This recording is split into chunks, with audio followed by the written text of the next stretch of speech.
Hello everyone, आप सभी का स्वागत है आपके अपने YouTube channel Hindi Gurukul with Sandeepika में। तो एक सवाल सोचिए, अगर कोई कभी आपकी भावनाएं, आपके इमोशंस को इतना प्रभावित कर दे कि आप से ही गलत का फ़र्क ही भूल जाएं, तो क्या ऐसे काव्य को आदर्श राज्य में जगह मिलनी चाहिए? क्या आइडल स्टेट में उसको जगह मिलनी चाहिए? तो यही सवाल प्लेटो के काव्य सिद्धांत का जो है वो आधार बनता है। तो आज की इस वीडियो में हम जानेंगे, समझेंगे कि प्लेटो ने काव्य का विरोध क्यों किया और उनका जो अनुकरण सिद्धांत है वो आखिर है क्या, जो उनका इमिटेशन वाला सिद्धांत है वो है क्या। तो प्लेटो के अनुसार कभी सत्य का सीधा चित्रण नहीं करता है। वो बोलते हैं कि कभी जो है वो काव्य का सत्य का चित्रण नहीं करता है, बल्कि पहले से ही अनुकरण, कॉपी की हुई चीज़ों को संसार में फिर से अनुकरण कराता है।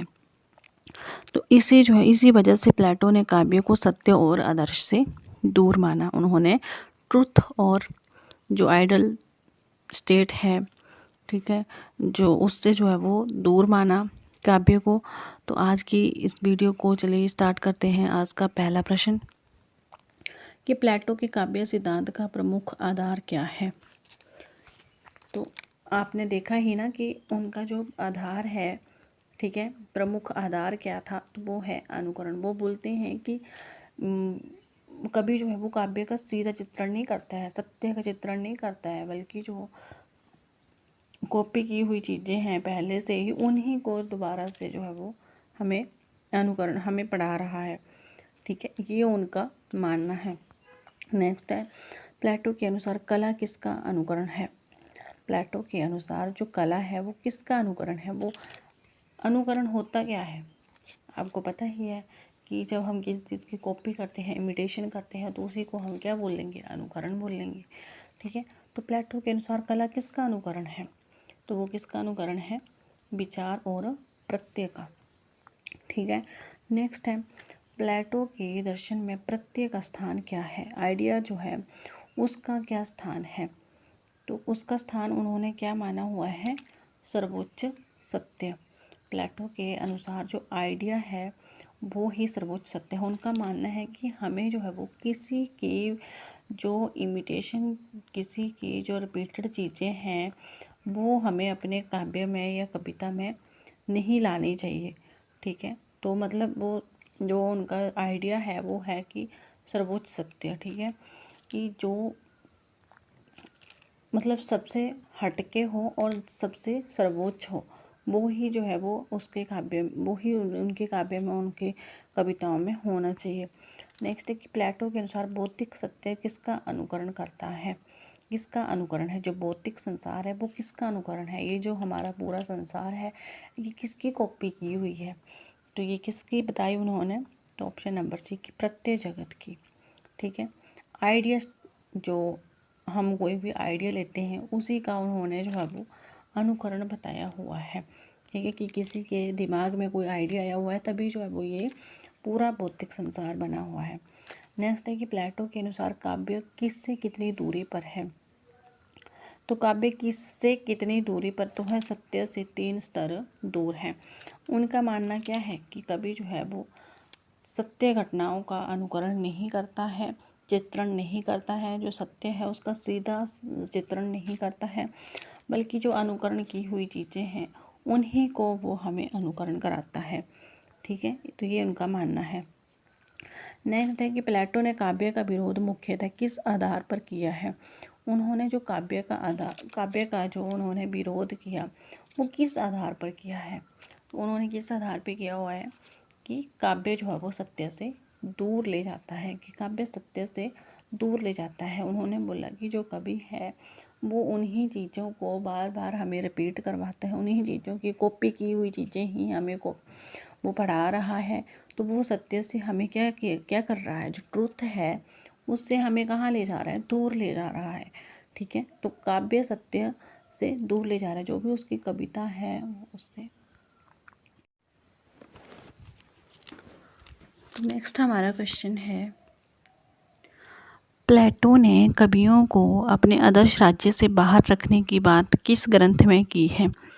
उन्होंने बोला कि जो हमारा एक आइडल स्टेट है, ठीक है, जो हमारा आइडल स्टेट है उससे हमें क्या करना है कि कवियों को आदर्श राज्य से बाहर रखने की बात उन्होंने किसी ग्रंथ में की है। तो उस ग्रंथ का नाम क्या है?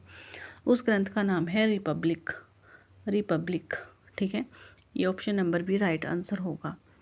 नेक्स्ट है, रिपब्लिक के रचयिता कौन है? ये उनका ग्रंथ है, मोस्ट इम्पोर्टेंट है, आपने याद रखना है। तो ये ग्रंथ का नाम है प्लेटो, ठीक है। नेक्स्ट है, प्लेटो के अनुसार काव्य मनुष्य की किस पक्ष को अधिक प्रभावित करता है? कौन से पक्ष को अधिक प्रभावित करता है? तो वो भावनात्मक पक्ष को अधिक प्रभावित करता है। ये जो प्लेटो वाले मैं क्वेश्चंस करवा रही हूँ ये आपके काव्य शास्त्र में आते हैं, और आपने ये नहीं सोचना है कि ये पॉलिटिकल साइंस का है या आपने कौन सा पढ़ा दिया हमें। तो ये आपके सिलेबस में है, वही मैं आपको करवा रही हूँ। नेक्स्ट है, प्लेटो के अनुसार कवि का अनुकरण मुख्यतः किसका होता है? जो कवि है वो किस चीज़ की कॉपी करता है, किसका वो अनुकरण करता है? तो राइट आंसर होगा हमारा ऑप्शन नंबर बी कि भौतिक जगत की वस्तुओं का वो क्या करता है? अनुकरण करता है, कॉपी करता है, इमिटेशन करता है। नेक्स्ट है कि प्लेटो के काव्य विरोध का प्रमुख कारण क्या था? अब उनका कोई तो रीज़न था ना उसको, जिसका वो विरोध कर रहा था काव्य का, तो क्या था वो? तो वो बोलता था कि जो काव्य है, काव्य का जो नैतिक और मनोवैज्ञानिक प्रभाव, काव्य का उस पर क्या था? नैतिक और मनोवैज्ञानिक प्रभाव के कारण वो काव्य का विरोध कर रहा था। नेक्स्ट है कि प्लेटो के अनुसार आदर्श राज्य में किस प्रकार के काव्य के स्थान मिल सकता है? प्लेटो के अनुसार जो हमारा आइडल स्टेट है उसमें किस प्रकार के काव्य का स्थान मिल सकता है?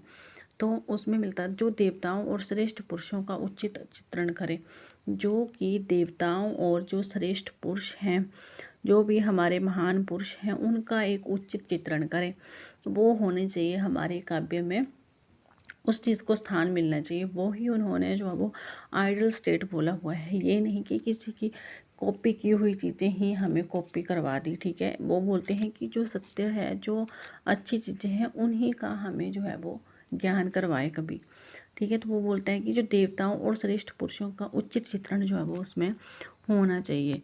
नेक्स्ट है, प्लेटो के काव्य सिद्धांत में अनुकरण के लिए प्रयुक्त यूनानी शब्द कौन सा है?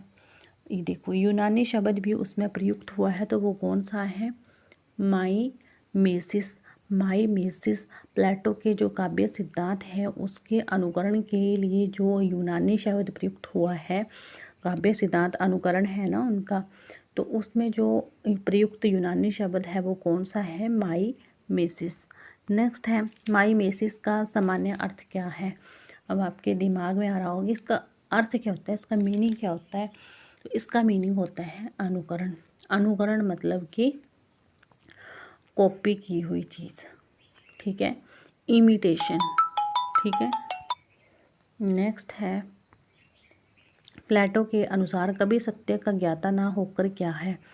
कभी सत्य का क्या है? ज्ञाता भी नहीं है, वो सत्य को नहीं जानता है, फिर वो है क्या?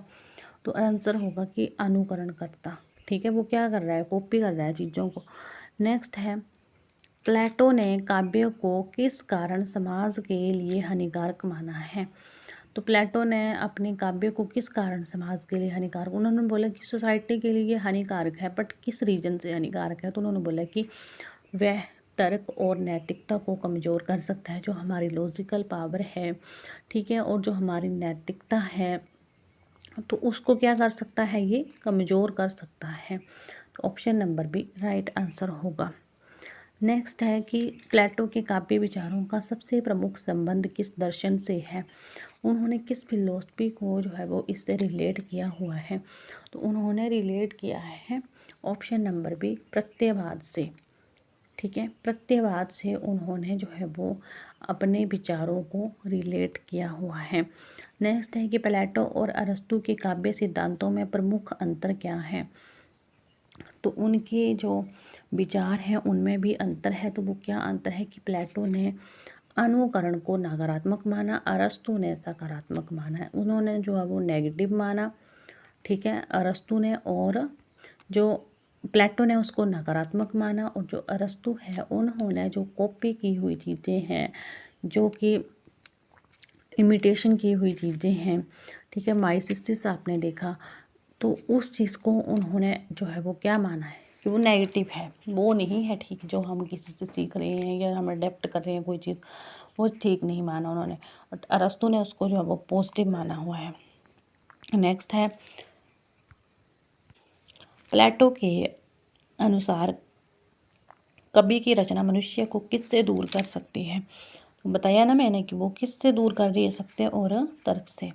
ट्रुथ और जो उसकी लॉजिकल पावर है उससे उसको दूर कर रही है। ठीक भी है, वैसे हम किसी की चीज़ों को हम अडॉप्ट करते हैं तो हम जो हमारी लॉजिकल पावर है वो कमज़ोर होगी। क्यों होगी? क्योंकि हम उसके बारे में सोचेंगे ही नहीं। हम तो जो चीज़ें हमने पढ़ी हैं, देखी हैं, सुनी हैं, हम उन्हीं को बार बार से रिपीटेशन कर रहे हैं। ठीक है, तो ये उन्होंने बोला हुआ है। नेक्स्ट है, प्लेटो के काव्य सिद्धांत का केंद्रीय प्रश्न जो है वो किससे संबंधित है? तो उनका जो एक सेंट्रल क्वेश्चन है वो यही है कि काव्य और सत्य का संबंध, कि काव्य जो है वो ऐसे नहीं कि जो रिपीट की हुई चीज़ें हैं उन्हीं को आप रिपीट कर दो, बट ऐसी होनी चाहिए कि जो ट्रुथ है, जो सत्य है, उससे उसका रिलेट होना चाहिए। तो यही उन्होंने अपने काव्य में बोला हुआ है। तो यही थे आज के हमारे थोड़े से क्वेश्चंस। अगर आपको ये वीडियो पसंद आती है तो उसको लाइक करें, शेयर करें, चैनल को सब्सक्राइब करें। Thank you everyone, bye bye.